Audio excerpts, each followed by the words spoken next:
to Cybersecurity Awareness Month with Cybersafe. Today, I am super excited to be joined by our Chief Technology Officer, Craig Naylor, and Channel Account Manager, Chris Tucker, for a very exciting Q&A conversation. Thanks, Rosanna. It's a pleasure being here, and I'm looking forward to answering any questions both of you have. Yes, likewise. Thank you, Rosanna. Craig, nice to see you. So I do have a quick question for you to start us off with.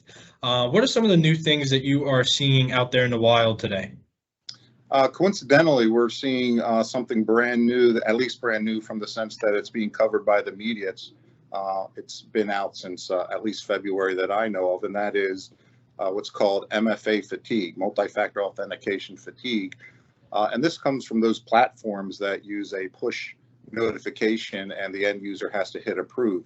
As we understand it in the recent media coverage with Uber, who got hacked through this mechanism, the credentials of this end user was somehow compromised, whether it's through the dark web or they sent a phish with a fake website and the end user put in those credentials.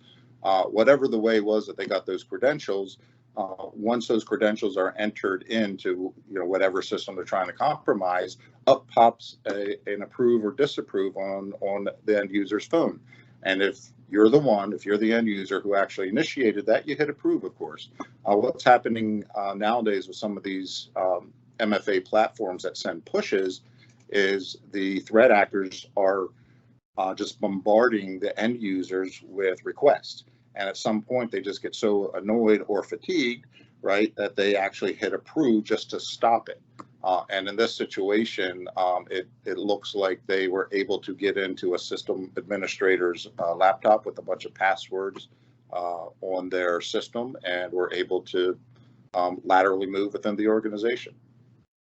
So it sounds like there's a number of different things that we can focus on here. So first of which, if you guys don't know, if anybody listening doesn't know, the theme of Cybersecurity Awareness Month is actually to be cyber smart.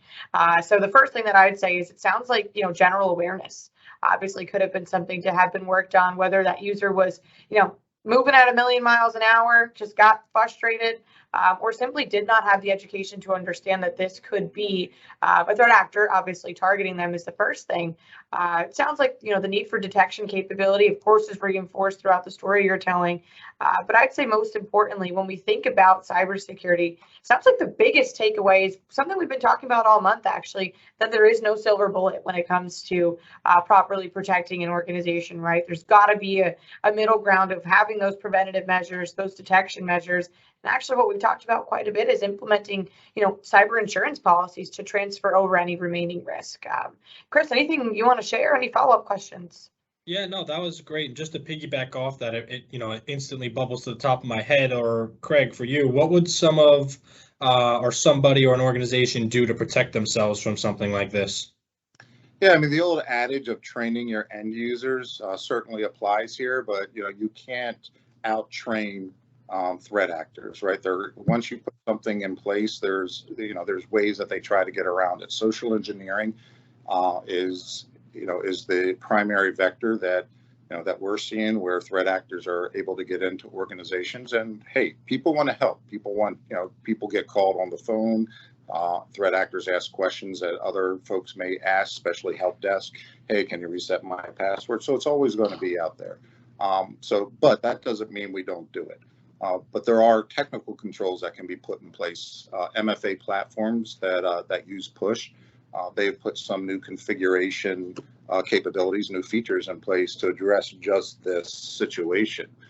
So if organizations have had the push capability within their MFA platform and they haven't been in there a while, after updating it, they should take a look, see which configurations that they can apply to mitigate their risk. And I would say in the Uber case, I mean, there's probably a lot more to the story. I mean, this was a sysadmin, apparently. There's something else going on there. I mean, the sysadmin should have known that somebody was trying to get in. So I'd be interested in seeing how that whole story plays out in the coming weeks and months. Absolutely. I guess we can boil it down to the fact that it's really not a matter of if something will happen. It's a matter of when, and ultimately how prepared we are to address it when it does.